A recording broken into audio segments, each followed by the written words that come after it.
Welcome to Fitzdog Radio. I'm your host, Greg Fitzsimmons. Available, maybe you're watching me on YouTube right now, and you're wondering what the fuck happened to Greg Fitzsimmons' face. It's off. There's hair. There's a... And look, I am anti-beard during the pandemic. I'm all about keep your shit together, all right? This isn't a time to start looking like Jon Stewart, like you're out of a job and you're living on a farm and you're getting to know your kids. No, fuck that. Shave. Keep it tight. Have your daughter shave your head every week and a half like I'm doing. And what you're seeing is there's gray along the chin.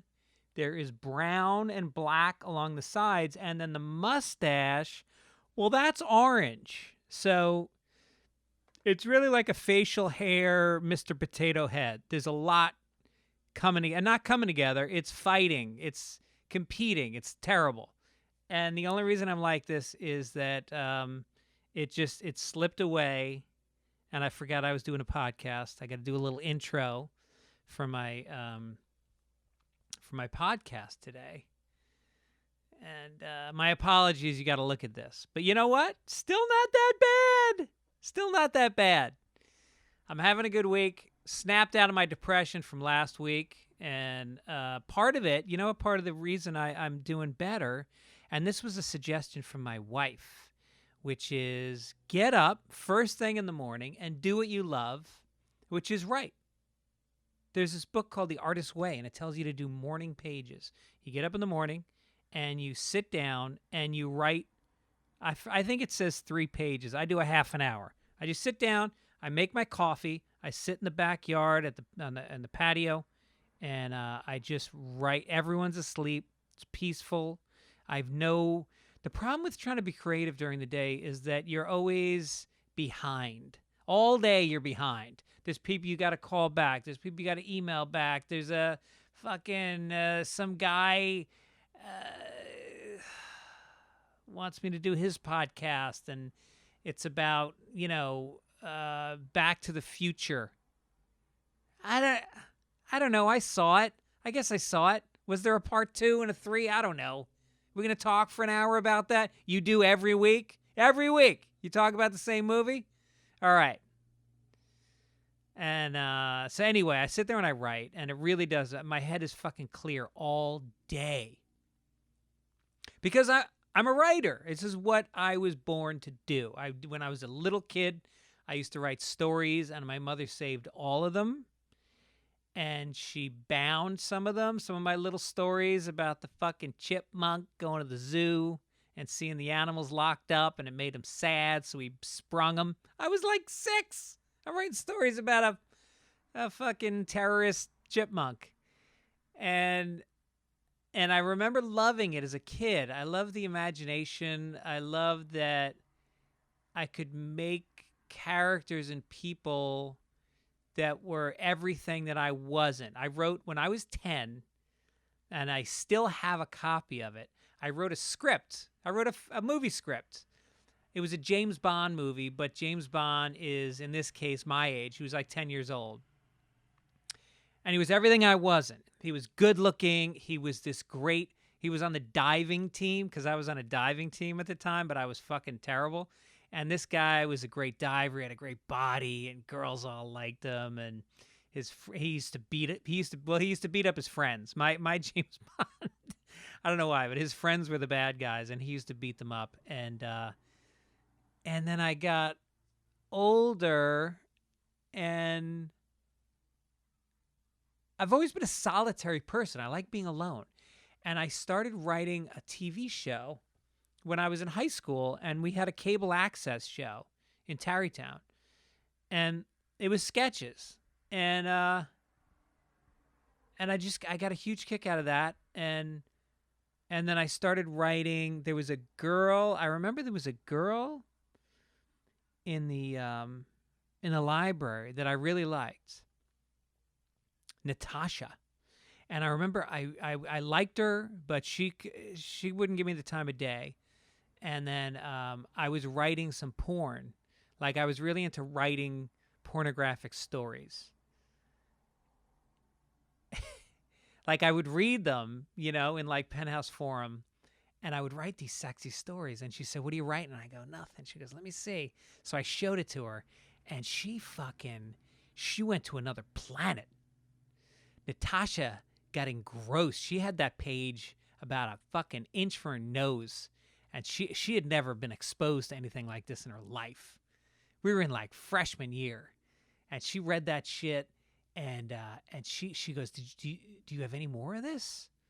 I said, "No, but I can write some more." And I'd show her my stories, and it never got romantic. She was way too hot for me, but I did it in college too. I used to write porn. I never published it. I probably should have.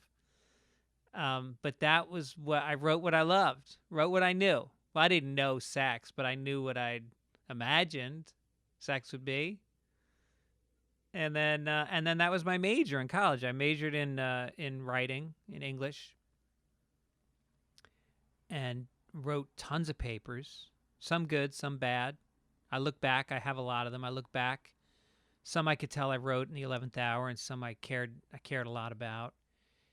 Wrote for the school paper, submitted articles, got some published.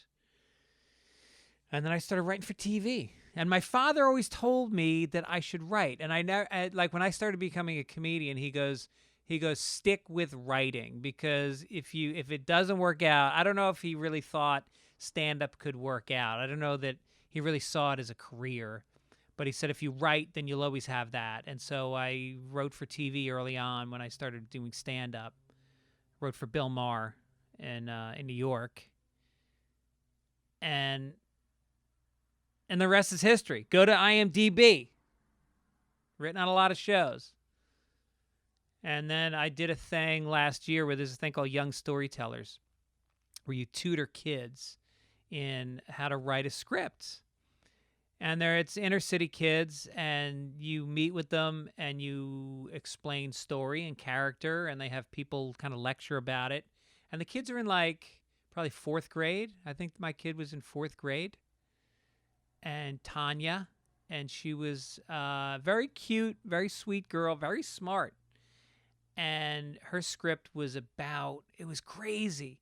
It was crazy. She had this imagination that was like the script, the character was going into these time-space continuums, these wormholes where you could move from the past to the future and to different places. And the whole thing was set up like a video game, but it was really like you could tell Tanya had a bad relationship with her father, who was a drinker and apparently was an obsessive bowler. He would go bowl after work instead of coming home. And so in this script, the kid she's in a video game throwing beer cans down a bowling alley to save her father, who was back. It was insane. But it was good. It was really good.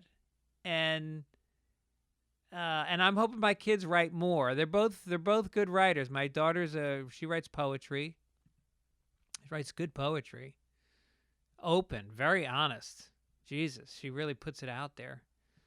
But I think that's the one thing, no matter what happens with the economy or jobs being automated in the future, there's always going to need to be writers. And I say that to them. Be a good writer. Read a lot, write a lot, become comfortable with words. That was a joke. And so anyway, what's going on? We should get to this. Couple quick thoughts. 4th of July is coming up. It will be actually last week by the time you listen to this. Hope you had a good one. Didn't lose a finger. There's rumors that the police are gonna. As I'm recording this, it's Friday the 3rd, and I've just started hearing rumors that the police in L.A. and New York are going to do a thing called what they call the blue flu, where everyone calls in sick and they do a strike because they're sick and tired of being yelled at and protested against.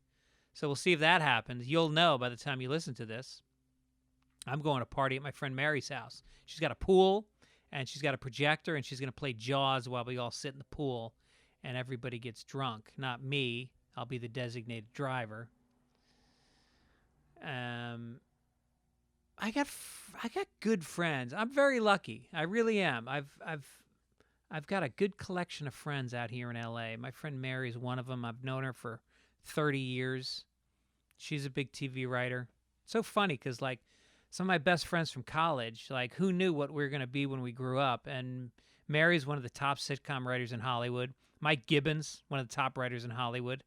We all knew each other way back when. And not like we went to a great school. We didn't go to Harvard.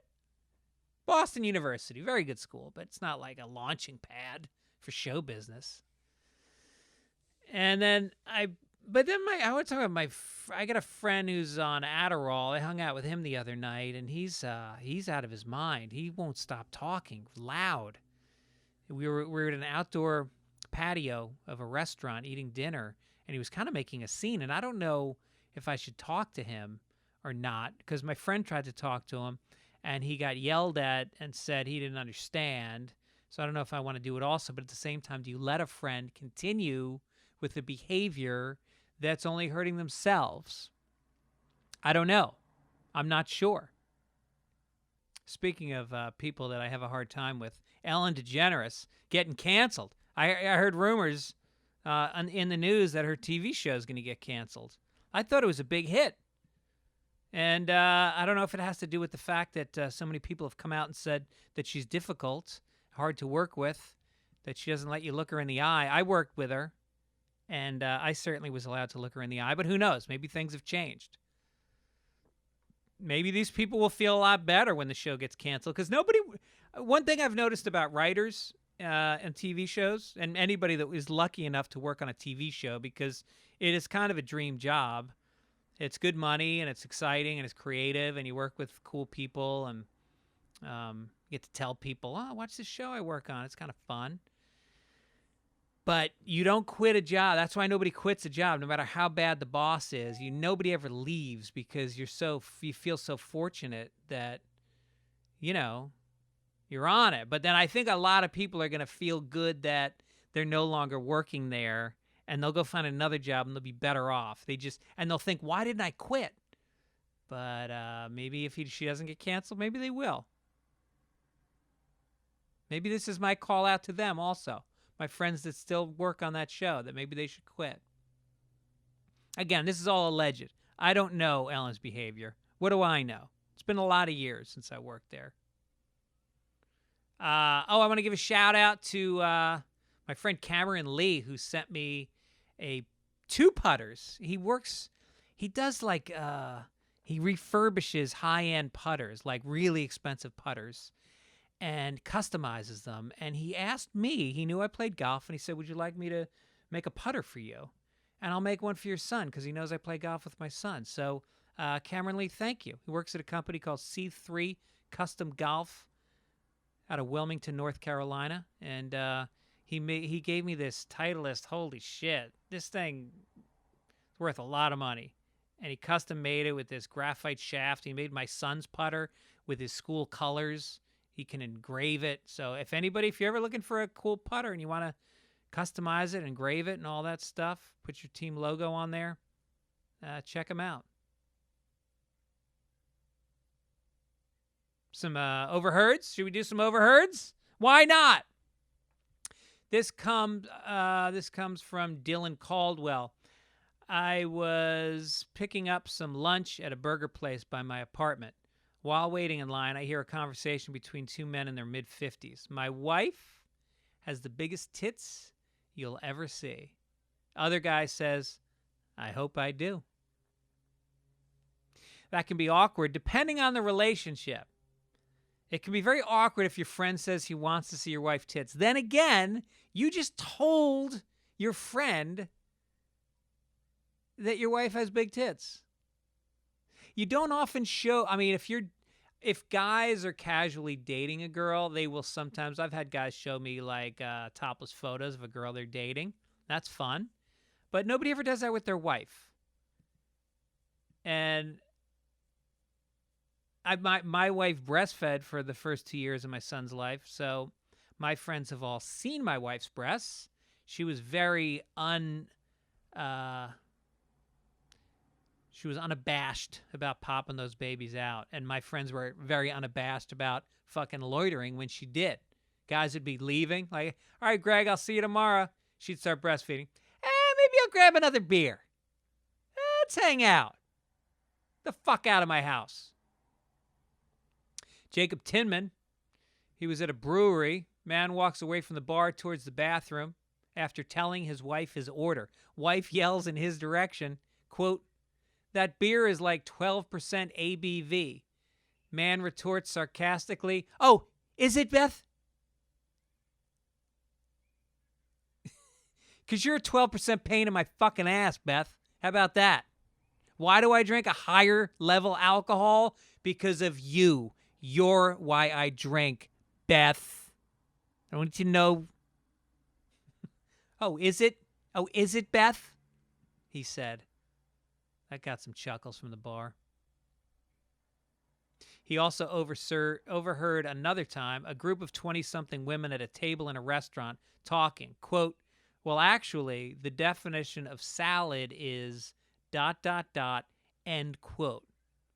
end quote says to me that Jacob then tuned out the conversation, which is what you need to do when somebody's about to explain what the definition of salad is. It's like me when I'm in the car and an Eagles song comes on the radio. It's a race.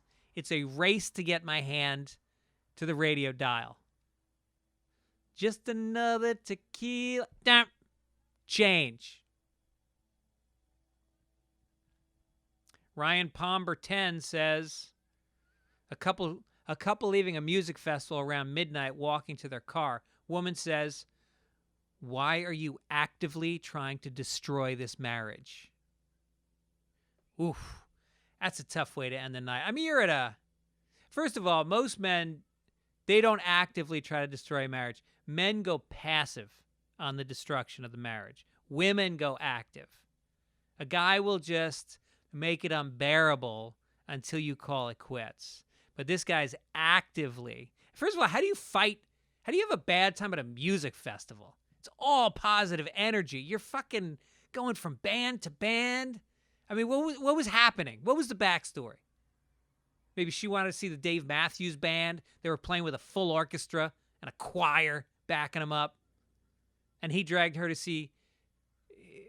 He had to go see the guy who used to play bass for Van Halen.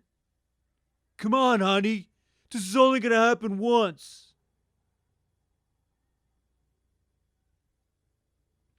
Corey Burbick overheard in Las Vegas, Planet Hollywood Casino, washing my hands in the bathroom at the end of an all-nighter blackjack session when a concerned voice echoes from one of the stalls. "Dude, we got to bowl in 3 hours," followed by a pair of extended sniffs. Wow. Gee, maybe it was Tanya's dad. Maybe it was the girl that I coached in writing's father in Vegas. I could have said, "Hey, man, your daughter needs you. She's writing stories about saving your ass in a video game." I don't get the coke and bowling. That you gotta match your drugs to your sport. Good luck bowling. Good luck sitting still for like 12 minutes between turns. Your leg bouncing up and down, waiting for the other guy to fucking stand there. No way. You want to bowl? Fentanyl. Fentanyl. That's a bowling drug. Take a little nod. Coke is more for like foosball. You know, where you can just spin those handles. Or ping pong. Remember Doc Ellis? He played baseball on acid. He's a pitcher for the Pittsburgh Pirates. Back in 1972, he threw a no-hitter while tripping on acid. And if you want to see, there's this amazing thing online of somebody animated it. And he does the actual voiceover of the story. Check it out. It's amazing. Just look up Doc Ellis and acid and no-hitter and animate. What am I explaining? Google? Fucking look it up. Jesus.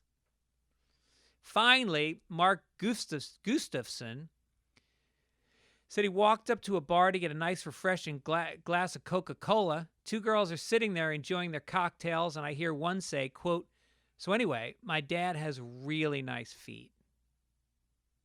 Well, that's nice. Good for you. My dad had the nastiest fucking feet. My dad was 6'2".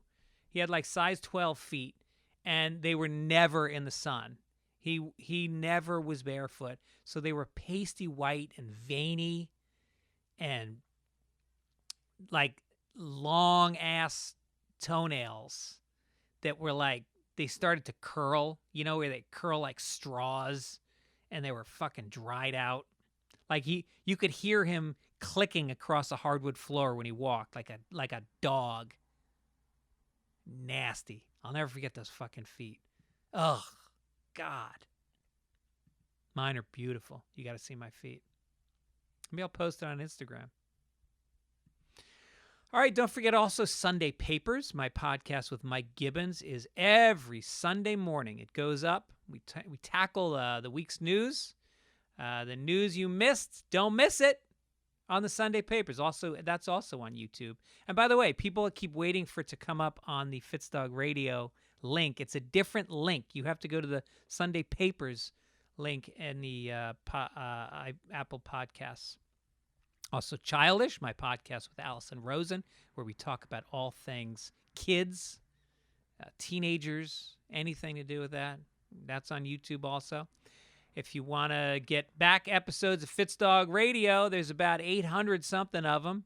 It costs you less than $2 a month to sign up for that program. Get all the back episodes, plus my comedy special is on there. And you get half-price tickets when I come to your town to do stand-up comedy. T-shirts available at fitzdog.com. And also my 1-hour special from about 5 years ago just got purchased by Amazon Prime. So check out Life on Stage on Amazon Prime. Very proud of my last stand-up special. Getting ready to do another one when this fucking pandemic happened. So that got pushed. That's it. All right. My guest today. Love this guy. He is a very respected stand-up, especially by the more creative people out there. He's got a few 1-hour specials. Always experimenting, always different, so fucking smart. He wrote for the Eric Andre Show, so I want to talk to him about that. And I know you're going to love him. Give your attention for the next hour to the great Rory Scovel.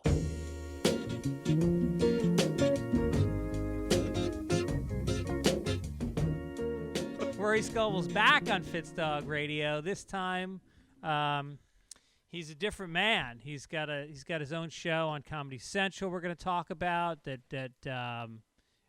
It's streaming. You can binge it. I don't know. We'll talk about all that. But Rory, good to see you, my friend. Good to see you. Thanks for having me on, and thanks for being so vocal about my TV show. It's meant the world to me. That's the way to promote it. There you go. We just gained one more viewer off of that one blog. You start plugging your spot at Largo next month. Folks, I'm going to be at Largo in October if all goes well. Yeah. I just played golf with Flanagan yesterday. How do you feel out there? Do you feel comfortable being out there the world? I have talked to experts. I've read about it, and the chances of catching it outside with a mask on are almost impossible. I feel I don't want to spread misinformation. I really can back that up. That's not, especially in LA where there's always a breeze. It's kind of like. I feel safe outside. Like I've done a lot of marching, and everybody's got masks on, and everybody's keeping a distance, and they're trying to spin it of like, oh, now the liberals they were the ones that cared about social distancing. Now they're all packed in, marching together. It's like it's safe out there. Yeah, and you also look at what is the reasoning for being out and about. Yeah. No one is marching through the streets of LA because they just want to get a fucking haircut so badly. Although my friend Dennis Gubbins, who I think you know Dennis Gubbins, right? Redheaded I don't think guy? so. Well, he's like the quintessential Venice Beach guy. He's got the beach cruiser with the dog that runs next to him, and he plays paddle tennis and body surfs and smokes a lot of pot.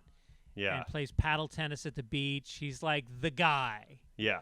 And I am convinced that Dennis goes to these marches like it's a social occasion. He's gonna meet some women. He's gonna run into some old friends.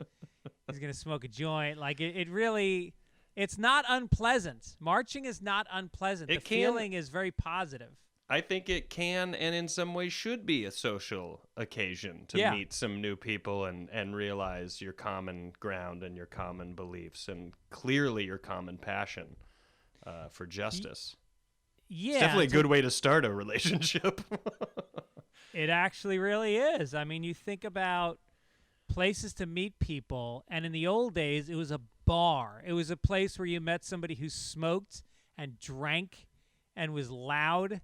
And instead, you can go, like I always say, go to yoga class. If I was single, I'd be in yoga classes every day, meeting people that are like positive and care about their bodies. And yeah, it's so funny that over time that the bars and stuff kind of became where you met people, when logically it would just be going to places doing things that you enjoy doing. The odds of you running into someone who also enjoys that, like for instance, if I were single right now, I would specifically be trying to pick up women at a golf course. And I would be like, oh, we both love this. Let's always do this. That's right. Right. Well, go to Korea. I think there's a lot of female golfers in Korea. How do you feel about Korean women? South Korea, I used to watch a lot of the LPGA when that was going on. I guess they're probably back in action now too, but yeah, that's a lot of the LPGA. It is I want to say it's probably their most popular sport. Oh, I think it's like 70% of the women on the LPGA are from South Korea. It's a phenomenon. They're incredible. I would say they're always in contention to be like the number one golfer in the world. Yeah. Who's your, I know you're a big golf fan. Who's your favorite male golfer? God, that's such a good question because there's always someone new to love and then fall out of love with when you realize how much they love Trump. So it's so difficult how you have to constantly come to terms with who these men are. Yeah, like Rory Scovel, your namesake. Yeah, he fell out of favor with me recently. That's me. I fall out. That's what I do. I fall in and out of favor. Yeah. Well, keep an eye on a guy. There's a guy named Denny McCarthy, who's my cousin.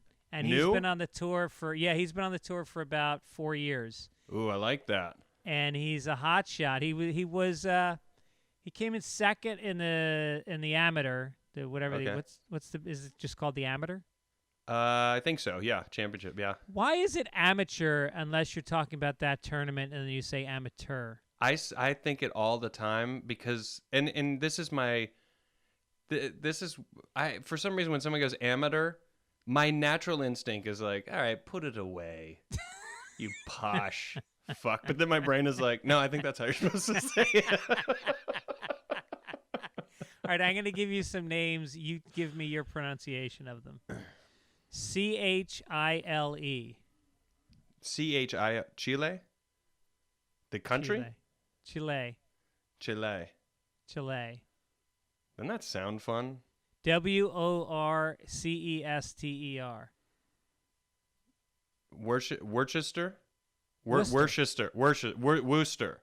Worcester. I can't get behind that. No. Even someone being like, I'm from there, and Rory, you're not saying it right. I'm like, I know I'm not saying it right. I just can't get behind the proper. Especially if it's a reference to the British. Like, if that's a way of me acknowledging the British, occupied us, fuck them. I'm going to say it the American way, the wrong way. With, like, a lot of pronunciation. Worcestershire. Are you, what's your lineage? British? I thought we were Welsh for a while. Yeah. Because as a kid, that was someone had said they thought that, and I didn't look into it. I was just like, oh, all right, I guess I'm Welsh. But then my aunt, who is really into genealogy, she discovered that we're actually French, and the spelling was originally Scoville, and there was a huge split in my family, and some family members changed it to Scovel, and others kept the original spelling of their name, and I don't know if like the family's just separated. And when she told me that, I was like, there's no way. That's a bullshit story. And after a show, a guy came up to me in San Francisco. His last name was Scoville, and he told me the same story. And I was like, oh, well, no maybe shit. it is true. Maybe it is true. Has that changed how you see yourself and your family? What, that you're a different race? Well, it's a different ethnicity. It's justified in my mind why my own family doesn't get along. I'm like, oh, it's just in our DNA to eventually split up with each other. We can't not do that. That's just who we are. But yeah, it does. It actually made me feel cooler to be like, oh, we're French? Like, oh, all right. It made me feel like I was classier and I came from something more important.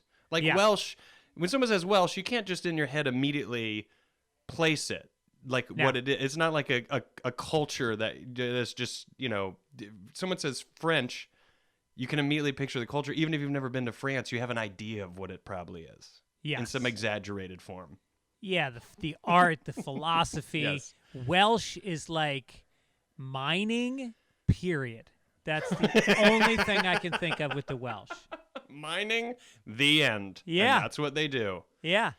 Mining and biscuits. It's very weird because, Great Britain, it was, they say the sun never set on the British Empire, and now they're clinging to Wales and Scotland. Like, that's what, and I think do they still have the Canary Islands, or did they lose that too? Oh, I don't know. You would know so much more about all of this than me. I probably learned more from just being on this show. Well, that's my goal. I'm not trying to build up new listeners. I'm not trying to promote projects. I want to inform. I like it. Inform my guests. I love that. And the truth is that most of the things I say are not correct. And it's good to know that. I get a lot of emails from listeners correcting what I say, but I say it emphatically. Do they also, and I'm willing to bet your listeners correct you, but they so badly don't want to step on your toes that they go, I still love you. I love you so much. Like it ends with the biggest compliment because they're so afraid that you're going to hate them. Listen, I still support the podcast. But when you said that thing about the KKK, I really felt it's always like they always have an untenable position themselves. Like, not all KKK people are bad. Now, I still love the podcast. But that would be the best message to get. There isn't one person being like, hey, come on, some of the KKK has some really cool community initiatives to help. Yeah, right. Oh, all right. Well, I guess I didn't know that. It's like when you shit on fraternities and they're like, no, we do a lot of public service. And you date rape everybody that comes in the house. Yeah, but we cleaned up the highway. We cleaned up 1 mile stretch of the highway that one year. And that helped. Put a giant sign up that we did it for that hour in September. Yeah. Yes. You didn't join a fraternity in college, did you? No, I played on the soccer team, so that kind of felt like its own group, its own club that I was in. What division? I started at University of Central Florida playing D1. I was there for 1 season, 1 semester, and then it occurred to me, I'm one of 7 kids. I'm the second oldest. It occurred to me that if I did not move back in state, that there's a good chance my younger siblings were not going to be going to college ever because it was so expensive. So I transferred to University of South Carolina, Spartanburg, a D2 school, and finished out there. And that, as you know, that in-state versus out-of-state tuition is, even in-state tuition is insane. But that difference is like bonkers. Did you take loans out? I I think yes. No, we didn't. No, Yeah. because I had no debt or anything. We paid it pay as we went. Do you have a great ass? Because when I think of soccer players, I think of just the most round, firm, gravity-defying buttocks. Do you still have that? I think I've hit. I turned 40 in August, so I think I got my loan has ended. My time with what anyone would consider a good ass is now gone, to the point where I would have to. If someone said your ass looks like shit, I'd be like, I know it now. I now know. I've now accepted it. Did you, at a time though, when you were younger, did you used to look at it in the mirror and feel really good about yourself? I don't think I ever thought about it until girlfriends or I guess girlfriends or whoever would kind of jokingly compliment me. But then again, that would also be in the social setting of many soccer players around, so it wasn't like it stood out as something special. But I think some people would say that I had soccer legs for a while. But again, I started playing soccer at like 5. So when someone said that, I didn't really understand what that meant in terms of, it was just like, oh, you clearly run all the time, so you're just toned naturally. Not even trying to be. It's just, it comes with the sport. Yeah, my son is a big soccer player. He played club and high school his whole life. He was really good. He was the captain of his club team and his high school team, and they were both undefeated his senior year. That's great. So he's going to DePaul now, but they're D1, and so he could have played, but then at the last minute he was like, you know what? I don't want to work 40 hours a week. So he ended up going with another direction, which was drinking nonstop. Freshman year. And that's another sport. Yes. I can understand that, because to be a student athlete in college, I think a lot of the sports in college they're not given enough credit of how tough that schedule actually is. And if they're like me, they were also working jobs as well. No so shit. it was school, really? It was soccer practice, it was working a job. And I'm not talking about like, it's like a college job. I was washing dishes at a pizza place, and I was a busboy, and then I also worked at like a country club as like the catering staff or whatever for like events and stuff for money. Wow, Jesus! And I also did that with a lot of other student athletes from like the tennis teams and like other soccer players and stuff. And I think there's a lot of student athletes in this country that don't get enough credit with how difficult it is to not just, just maintain your grades, but work a job and then also play on a team that requires travel and practice every day and all that shit. Do you have any regrets? It's a lot. Your son made the right choice.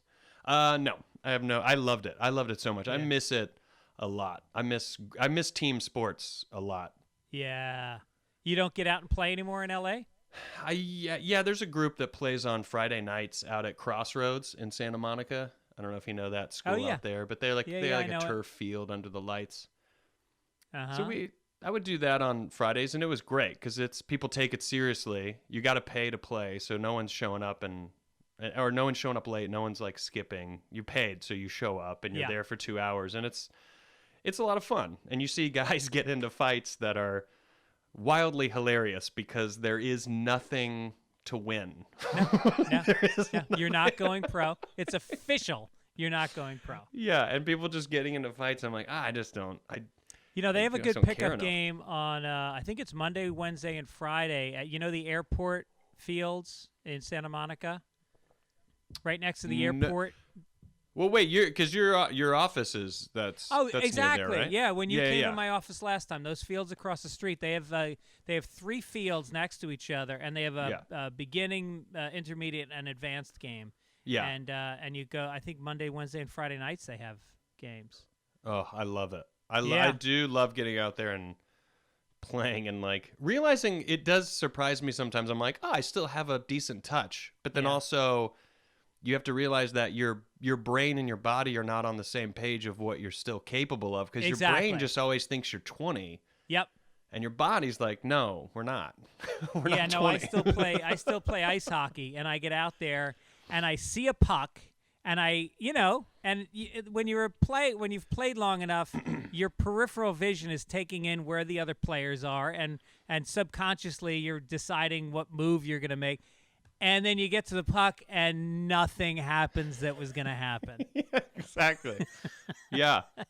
Yeah, I see those older guys play, and I'm always impressed. I'm like, what does that take? Because the course that I'm on at 40, where I should still be in decent shape, I'm just not. And I should still be capable of some stuff, but I see some guys out there who are much older, and they're still in great shape. They still can sprint. They still have a great touch, and I'm like, is that just you're obsessed with it? You just play it all the time? And so my favorite are the fat Mexican guys. You see guys out there that they weigh like 250 pounds, and all of a sudden they get the ball, and they're the greatest ball handler you've ever seen, and they tear through people, and you're like, that's pure want. That's just desire. Yeah, that's just in you. You just have that. Especially the Latino players. They grow up on it. Since the time they can walk, it's the sport they watch on TV. And it was so great for Owen to grow up playing in leagues where literally we would play a team that was being coached in Spanish. Yeah, and you'd be like, oh, yeah, we're not winning this one. And that's the best education, too. That's the best. Like, I think there's a lot of great coaches everywhere, but it's like when you can take in culturally how someone else plays the game. And I think that's maybe what you or your son or whoever really loves about soccer is that when people debate, I mean, growing up my whole life, it was, I got made fun of for playing soccer, which you'd have to be a moron to not agree that it is clearly this planet's sport. That is what this planet plays, is soccer. Right. And you would get made fun of for playing technically the most popular game in our known galaxy, in our galaxy. I remember Rogan had a 5-minute bit yelling at players for not using their hands. And I was like,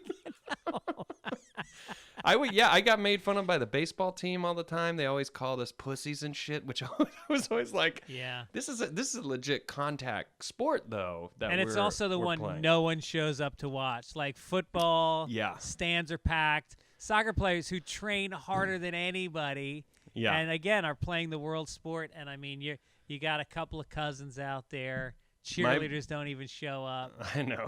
My buddy Gilbert Lowen, comic out of Atlanta, he made such a great observation when he's like, people don't like soccer because it's low scoring, but, a 2-0 soccer game is the same as a 14-0 football game. He's like, but no one cares about that. In football, they love it. They're like, 14 points. It's like, no, it's really still 2 goals. It's the same exact thing, only this other sport is actually faster and keeps going the whole time. I think this past World Cup, a year or two ago, whatever it was, I think that opened a lot of people's eyes to finally seeing what it was, because for some reason it just felt like people were like, football is kind of slow, and then they saw this and they were like, oh, I think I get it now. I get why people like it, or why it's fun to cheer for it. Well, look, sports, it's all about the narrative, and if you don't know the players and you don't know the story, then you're never going to be interested in the sport. I mean, pick a fucking sport. Once you get to know that this guy, grew up in Belfast, penniless, and he moved to this country, and then he, got a car accident, and now he's out on the field, and he's the star. Like, it doesn't matter if it's badminton or soccer. You're going to be into that like sport him. all of a sudden. Yeah. Also teaching offsides. If people understand what offsides is, they start to kind of understand the game. Like, hockey has never made any sense to me until I've truly understood what the blue line was and why and how it operated. Then I actually could start seeing the motives for what the players were doing, whereas before it just looked like chaos. Right. But now I the puck has to enter first. I now understand the movement of the offense and the pace of it, and then you can actually watch it. It's actually so much easier. From watching my son's games for so many years, I still have a hard time picking offsides. It's so much easier when there's just a line and you can't go over till the puck is there. I know. Yeah. So let's talk about. Oh, you know what I want to ask you about? I looked you up on IMDb to do my due diligence as a host. That's a quick read. Shit. That's a quick read right there. Not at all. No, you have a ton of credits. You work. Do I? Well, I teased you for doing episodes, but you're a guy that they'll bring in for some episodes. You're like a ringer. They're like, all right, let's get Scovel for 2. Let's get Scovel. Let's take it up a notch. Yeah. Let's You get did the this Great guy. Indoors. You did one episode of the Great Indoors. That was fun. It's My fun. buddy I Mike feel like in a Gibbons' lot show. of these, it's just like stand up. It's who you know. It's somebody Yeah. vouching for you, and then suddenly you get to go and, there's a director or there's a writer or there's a showrunner, an actor. They throw your name in there, and suddenly you get to show up. And the great thing is when you play those little bit roles, they want you just to do the thing you're already good at. So there Right. not this pressure of like, yeah, we want you to be an actor. They're like, no, Yeah. we just need you to say the punchline really well, and it seems like you've had enough training. Yeah. Now, the greatest job on TV, well, the greatest job on TV is game show host because they shoot like 4 a day and you make a ton of money and you get to play a game. But the Yeah. second best is being like the David Spade, like third wheel on a show where you show up and you, like you said, you bang out a couple good punchlines. Yeah. If the show gets canceled, not On to my the show. next. I On get to the nothing. next one. Yeah, no stink on me from that getting canceled. And he's managed to do that he's done that on like 4 or 5 different sitcoms. Well, multi-camera sitcoms are by far just the greatest. Anyone who ever complains about being on a multi-camera sitcom, I know they're not the coolest, but when you put that aside and you realize what it is as a employee of a multi-camera sitcom, you're like, Right. this is, as an actor, I'm not Yeah. going to speak for the writing side, but as an actor, to complain about that means you've probably never worked a real job if you complain about that job. Where and somebody's waiting on you the entire time. Like, Someone's waiting on you, and the hours are next to nothing. yeah. And even if you screw up during the shooting of the thing, it makes the audience laugh, and you just get to do it again. do it like no- 4 and or no one's 5 mad. times. Yeah. And It's as not long as like- the audience is still engaged, and you're not fucking up all the time, Yeah. no one gives a shit. Now, if you're doing theater, you got one shot at that punchline. That's it. Exactly right. Yeah. Sitcom is sloppy, but and it's as a writer, I can tell you it's a lot easier to write. I've written on both. Yeah. Single camera shows are 14-hour days. You're changing locations. You're out at fucking midnight in Brooklyn in January, and when you're doing multi-camera, you've got a craft services table that's world class. The food is great, That's right. and you got some PA. Yeah, and it's usually like network too. So there's like money. You're like, oh, there's money here. I'm having you're lobster. making good money. There's Yeah. lobster for snacks. But the thing I brought up IMDb because I saw that you wrote on the Eric Andre show, which my son's been telling me about it for years, and then I finally started watching it recently, and it's like sex to me. I can't watch enough of the Eric Andre show.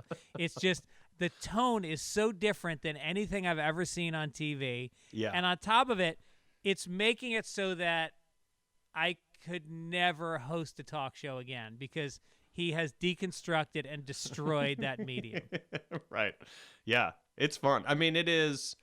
And Eric, I mean, that is I've never seen a TV show that more accurately reflected what I'm almost certain is inside a comedian's brain. Yeah. And when you watch the Eric Andre show, I'm like, that show nails it to a T.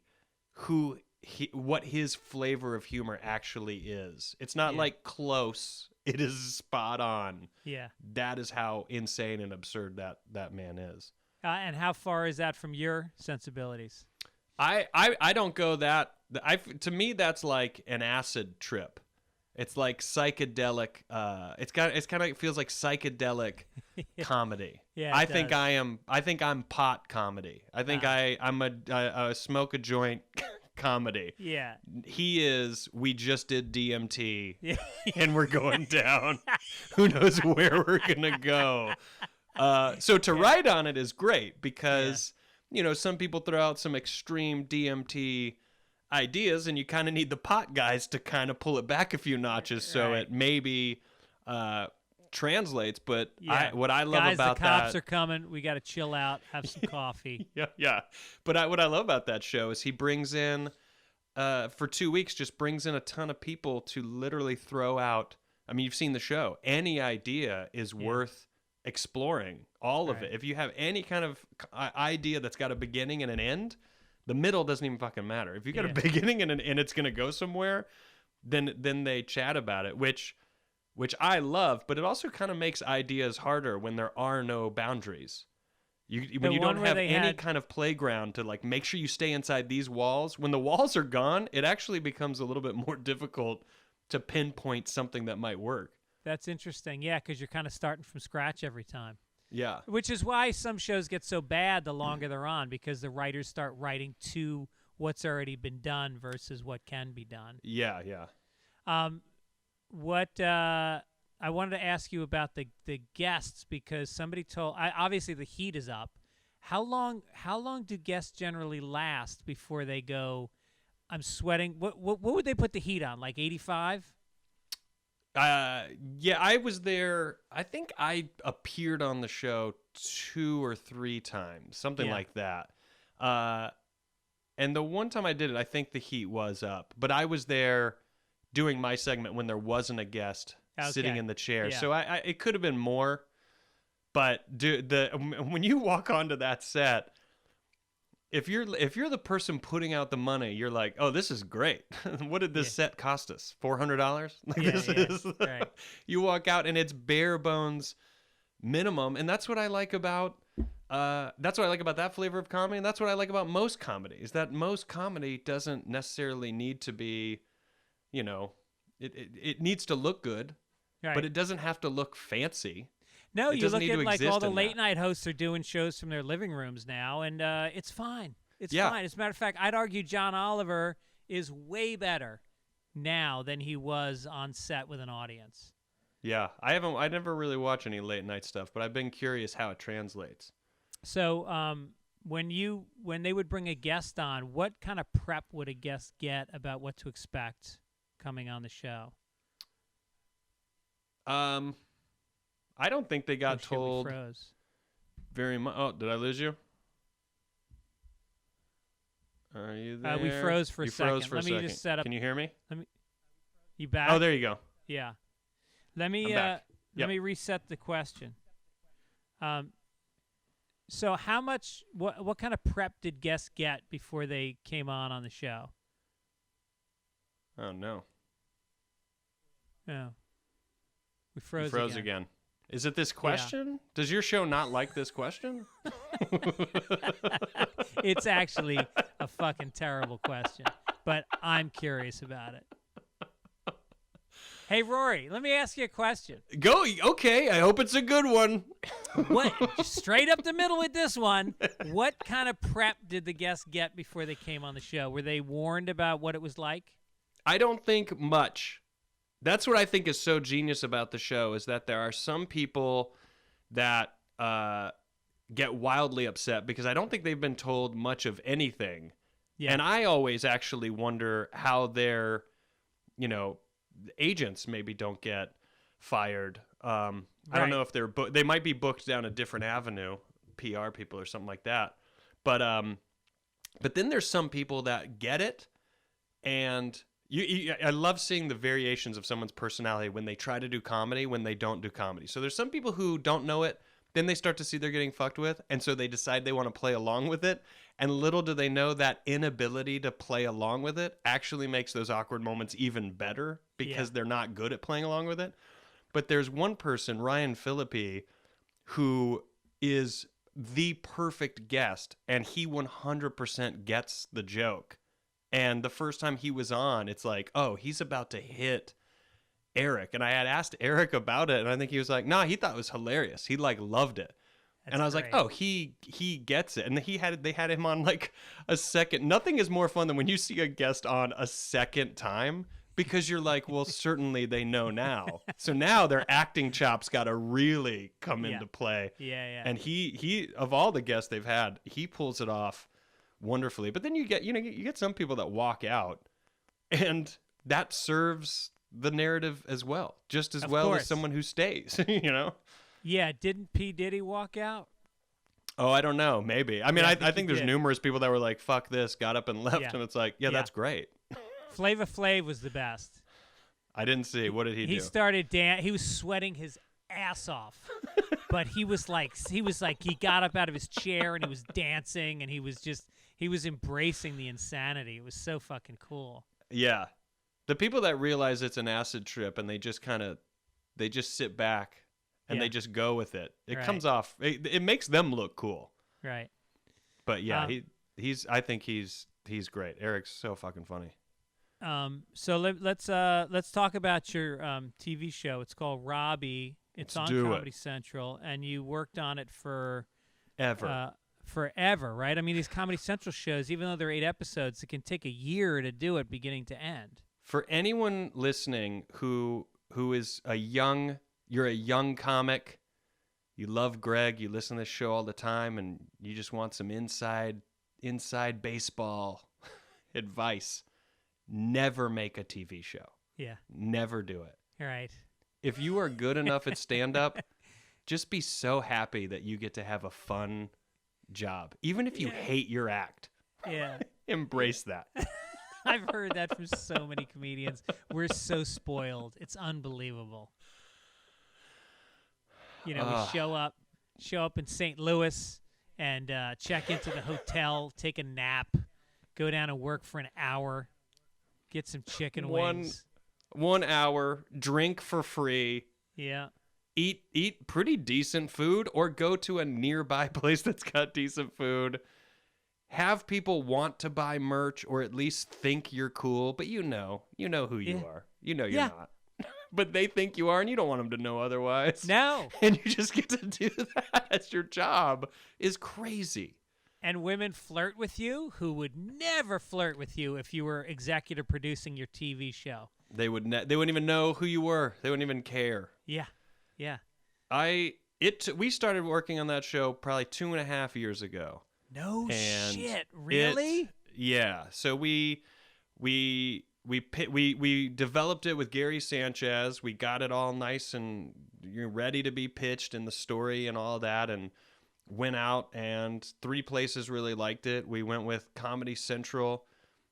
Even though we said this isn't really the flavor of a Comedy Central show, they were pretty excited about it because I think they wanted to rebrand and start, I felt it was like more in the world of what TBS was doing with like Wrecked and Search Party and stuff. I was like, right. I think this complements their thing. But Comedy Central, it seemed like maybe they wanted to make those kind of shows. And so, we took forever writing the pilot, then we shot the pilot, and they loved it, and then they tested it, and people testing it were like, I don't get it. Is this a Comedy Central show? And so we really had to convince Viacom that if you want to make something that isn't your usual brand, then the only thing to do is to do that. You can't question it. You just have to do it and see if it works or not. Well, you think about the shows that have been successful for Comedy Central in their history. They were always breaking the mold. It was never like, this is our exact kind of show, let's keep doing that. Yeah. You look at Reno 911 or, Strangers with Candy. Yeah. And I was like, we're going to deliver a more grounded show than maybe what they're used to. Maybe a show that has more heart than what they're used to, because I kind of like watching that stuff. I don't like stuff that's too heavy, but I don't like it to be so light that I don't care. I like sort of a nice in between. You want a pot show?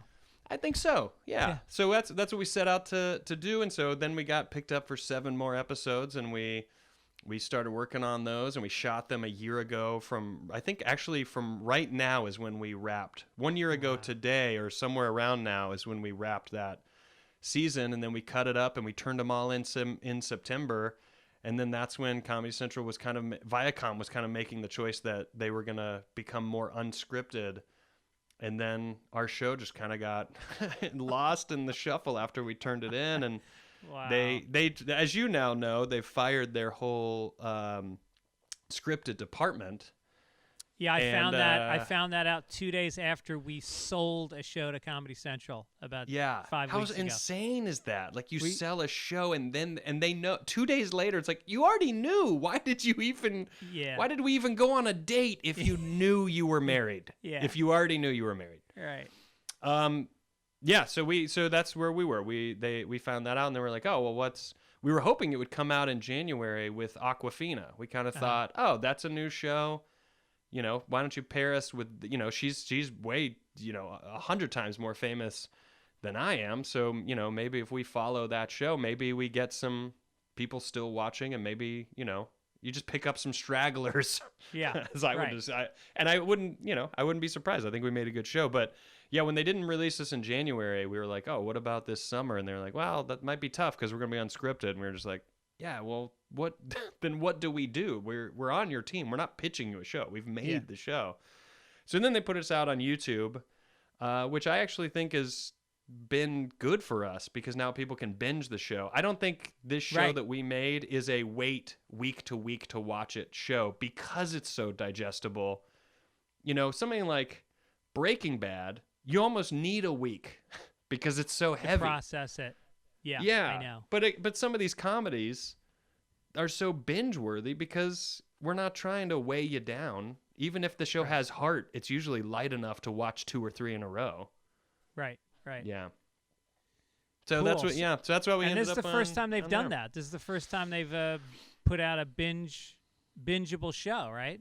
That's right. Yeah. I mean, our hope now, they're not going to make more. So our hope now is, and there's no ad money, so there's no commercials or anything. Our show completely exists unfortunately, solely on word of mouth. So yeah, we're getting the word out, trying to get views up and see if at some point some other place is like, wow, this is actually pretty interesting. Maybe this is worth a stab at a second season. So we'll see. Right. Cool. Well, I apologize. I haven't watched it. I've been in a low-grade Not depression. okay. I know, usually I try to do that, especially when it's somebody that I respect like you, so I'll have to watch it and then talk about it on the next podcast. But I've been in a low-grade depression for the last week, and I haven't been able to do anything, as evidenced by the fact that as we were about to start my podcast in my office, I had to text you and go, I left my equipment at my house. Like, what the fuck is that?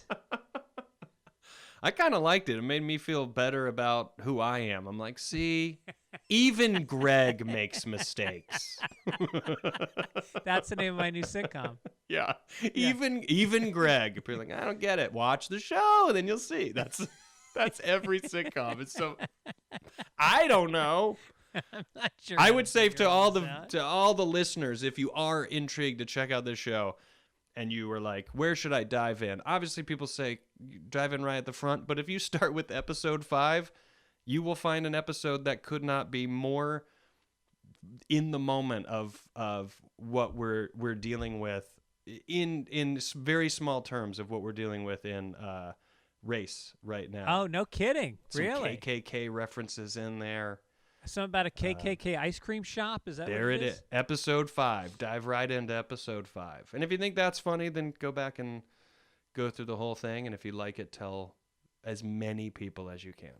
So you feel like, so that's actually good happenstance, because I know a lot of people have done shows dealing with race, and then they come out now, and like you said, you shot it a year ago, and it's pretty good. Good luck then that you feel like it matched the tone of what's going on. I would say in terms of telling something that's relatable, there's luck to it. It's sad that it has to be a story, but it it is. This show is set in the South, and I grew up in the South, and I wanted to make a show that I tell people when you hear someone say the South, where your brain immediately goes is to just these racist places, and your perceptions, for a lot of people, perceptions of what the South is. And I it's strange because I have a lot of pride being from the South. I think the South is a unique part of the country that is because of its history is kind of labeled and thought of in this one specific way. And I kind of wanted to make a show that showed people like it might not be what you think it is, and people's relationships might not be what you think they are, and it might not be as this version of segregation that you might think is in your brain if you've never been there, and try to show people that if anything is segregated, it's almost every city in the country in one Boston, way. They say Boston's the most segregated city in the country. Yeah, and I think because people think that, we wanted to make a show where we're like, I want it to be very diverse, and I don't want people to talk about it all. I don't want there to be so many jokes over and over and over again about race. I just want to show people Just let it exist. together and let them know that a lot of people in the South don't sit there and go, but wait, that person's black, that Right. person's white. They don't. A lot of people. Yes, there are people that do that, but there are a lot of people that don't. And I wanted to show that version of the South. Right. And you're from Charleston, South Carolina? Greenville, South Carolina. Oh, okay. Because I was just in Charleston for the first time I love Charleston. last summer, and wow, what a fucking cool city! What a cool vibe. Summertime imagine. too is a good time to be there. Yeah. As well. Very vibrant. Everybody's out. The nightlife is great. Restaurants. The restaurant scene there is great. Yeah. Yeah, we ate on some dock right over the water, great seafood place, and just strolling around. There are some Confederate statues up, and Yep. are they part of the dialogue of coming down?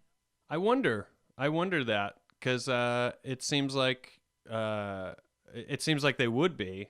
Yeah. But I don't know.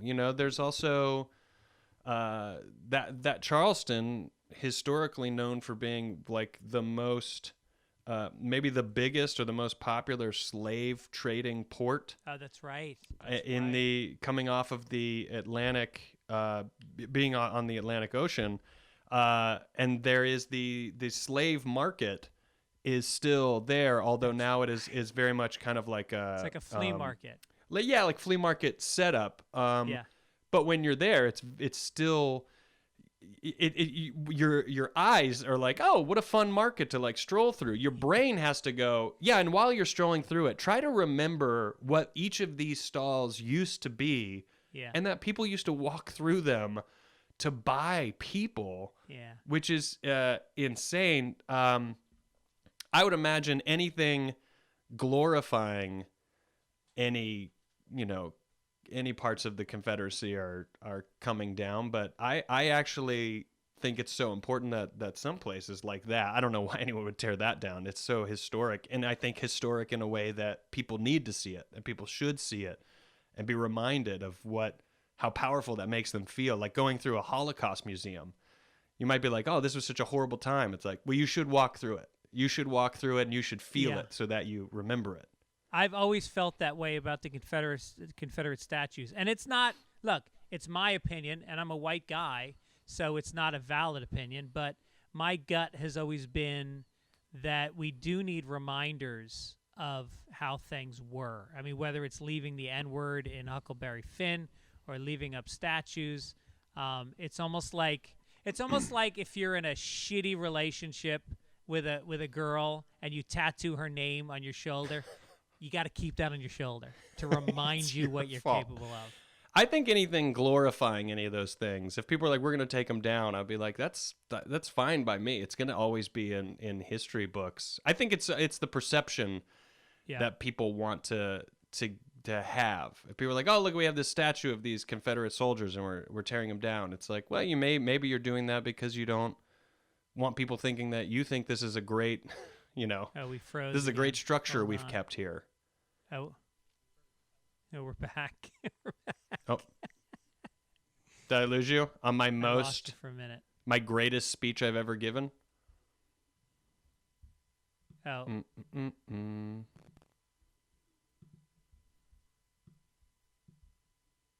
Check 1, 2, 3. check. Ooh, this QuickTime recording is going to be solid from my end. Oh, there we you go. are. We're back. Okay. Did you good. just slightly move the monitor and it changed everything? No, I think my son is probably downloading porn in his bedroom right now. Nah, I can't be upset about Hardcore. that. Told Good- him, you keep know it what? light. Good for keep him. it light. Explore. Little Japanese hidden camera massage porn. Nothing that's gonna get flagged. Connected. He's really downloading some hardcore shit. Owen, leave the German stuff in Germany. Leave it there or go to it and respect it and learn about it. I love that it goes. I love that the signal goes bad when I'm trying to clarify that I don't think we should glorify Confederate statues. I don't get any chance to explain. No. What I mean is that's when it goes bad. Yeah, because now I watch TikTok, And I'm telling you, man, the little slivers of interactions between people, you really watch and you go like, all right, I need to see 30 seconds before that and 30 seconds after that, because there's a portrayal of America right now that is not real. It's like it's either people smashing windows and looting, or it's cops beating the shit out of somebody. But that was a long day. You know, that stuff happened that day, but a bunch of other stuff happened too. Yeah, I feel bad. I feel like there was one video I reposted that was a collection of videos of cops doing shit. And I got a lot of comments, people being like, I think those cops are just clearing the glass out of the window of that place. And I saw that. I saw that clip. Yeah, and I really sat with it because I was like, I think what upsets me is that I should be able to just easily agree and be like, yeah, that is probably what they're doing. But I was like, these other clips that go with this thing that I reposted seem so insanely not that same thing. Yeah. That and then I kind of pumped the brakes a little bit after that on. I think all of us learn these lessons in how you play the social media game. And I'm a person that gets fired up very quickly and very easily and has to step back. Yeah. And remember information, because my emotions just kick in right away out of this sense of naivete of being like, well, it's so clearly easily to distinguish good and bad. Why are we having these issues? Yeah. And you back up and you're like, oh yeah, you're not always told the truth that gets you fired up about something. Well, you had a clip up from your podcast of you talking to a police officer who is a good police officer, which I have several friends that are. And he was making a pretty good point about if you're a good police officer, you need to be sounding off right now too. Oh, that's the co-host. Yeah, he's not a cop, but I think his point. I agreed with his point for sure. That it's like, but at the same time, it's this strange web right now where I'm just like, I think a lot of us comics are like, well, isn't it easy to walk away when you think people are shitty at their thing? And I would think in terms of taking people's lives, like maybe that is an easy thing to walk away from, but I like theorizing it. I'm happy that I don't have to be someone sitting on the edge of wondering what choices I should make in terms of and I'm not excusing it in any way, but I would not believe for a second that every single police officer in this country is a bad person. And I think those police officers that are good people are they're in a spot of it's like, you need to be vocal, and because you know how dark the shit really is, you might be the most scared at being vocal. Right, and there's also a brotherhood, and a sisterhood of being in it, whether it's the military or the police. There's a feeling that if you betray one of us, you've betrayed all of us. And so you really, by taking a stand, you really are putting your career and your quality of life on the force in jeopardy. Yeah, and I think it's very easy for me to sit here and say, well, just do it, just do the right thing. But it is complex for some. I mean, and sometimes it's not. When you see police shove an elderly man to the ground in Buffalo, and then you see 57 police officers support those two, you're like, well, that's not difficult. That's not difficult from my standpoint. Right. Right. And then you see some police officers have quit and they said, I just can't do it anymore. And then you see some police officers coming forward and being like, no, a lot of people's assumptions are correct. It needs to change. I really believe... I think you'd have to be crazy not to think that it needs to change. I don't know too many things that don't need a constant change, that don't eventually... anything that's successful or powerful veers towards corrupt. Yeah, I mean, it's a very large organization. It's like a big union. The unions are, we have to support them. They're all we have against big business these days. But they're entrenched in a lot of double dealing and a lot of, agendas that aren't necessarily serving union members. And I think it's the same with the police force. And I think their union really is the thing that is keeping things opaque and keeping good cops from pointing out the bad cops, which is what has to happen. That's the bottom line. Some checks and balances. You need checks and balances, and until we have that, you're going to hear people talking about getting rid of the police force. And I wish they had a better way of framing this idea, because defunding the police is such an assault on who they are. Couldn't it instead be, we need to expand social services and relieve the police of things they don't want to do? If you frame it that way, you're going to get both sides on board. Yeah, I think it's also like, climate change. Starting out as global warming. People are like, I don't know, it's still snowing here. It's like, all right, maybe the fact that warming was put in there, it's caused you to... We didn't mean to confuse you. We really should have been more clear. We're talking about the climate, not the weather. Diverted your There's attention a little bit. Two distinct things going on here. Yeah. All right, so before we go, I want to challenge you to a round of golf, because I think we shoot about the same. What do you shoot? I shoot like 85 range. All right. This could be a good match. 86. And so have we played together before? No, it's almost happened, I think, twice. I think it has. So let's get together. Me, you, Flanagan, maybe Dave Rath, or Where do Bo you Burnham. play? We played Encino yesterday. How good is Bo? Isn't Bo so good at golf? So good. His that swing, wingspan. Oh. It's like a whip. He just takes the club up and just whips it. Yeah. And he's got the right mentality for golf. He's very he doesn't get hung up on a bad shot. He just moves on to the next shot, kind of zen-like. He does get upset, but he moves on quickly. Yeah. And watching him get upset is so satisfying. It really feels... Yeah, I know. When someone's really good at golf and then they hit a bad shot, just internally you're like, yeah, fuck you. That's why I watch the PGA. When I see somebody shank one in the water, I go, wait a minute, you do nothing but play golf all the time, since you were like you 10. can hit it that far out of the way? What the fuck is wrong with you? Yeah. That's like me bombing. That's like a comedian going on stage, bombing and not being able to pull out of that bomb. Yeah, bombing, and it's not like a bad audience. Like you literally forgot rhythm and anything interesting to say completely. Yeah. Right. You forgot all the fundamentals. And, yeah. But again, like you see some golfers can do that and they just can't come back. They can't, like Phil Mickelson. Once he fucks up, he's done. Phil interests me so much, wanting to hit bombs he talks about all the time, and it's like, don't you understand how to play to your strengths? Yeah. How can you ever win if you got to be hit? You're hitting your approach shots out of where you hit your drives where I hit my drives. Yeah, right. Yeah, it's so bizarre to me. It's like, man, just put it in play and win. You should win. You're an incredible golfer. Yep. And 40-something wins. He only won his first major, 15 years into playing golf or something? Yeah, I think.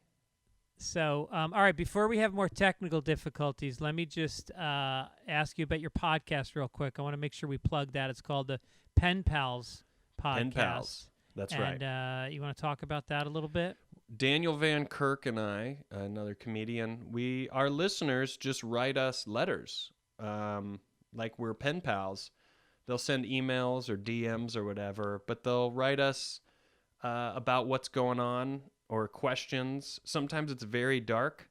Sometimes people are in some very dark situations, and we read them and we talk about them. And sometimes people just want to know what our favorite sandwich is, and we talk about that for like half an hour. Yeah. But I think if anyone is interested in checking out that podcast, I think what's interesting to me is when people send you letters about serious, real shit, and you are recording yourself probably verbalizing your opinion about those very real things for the first time, you learn a lot about yourself that you maybe don't know until you have to say it out loud. And I love it.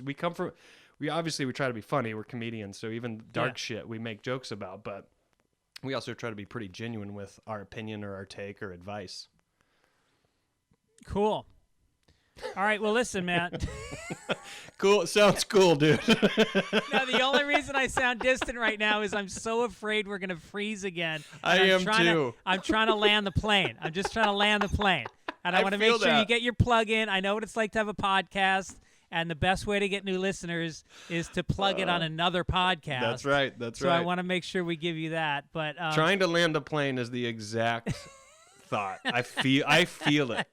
I got sweat under here. I was late. I didn't have my equipment. I'm freezing up.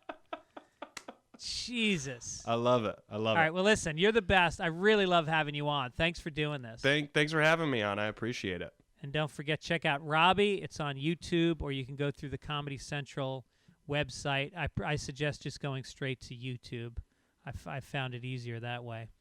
And we'll catch you next time. Take care, buddy. Let's play golf for the next couple weeks. Yeah, let's do it. Okay, great.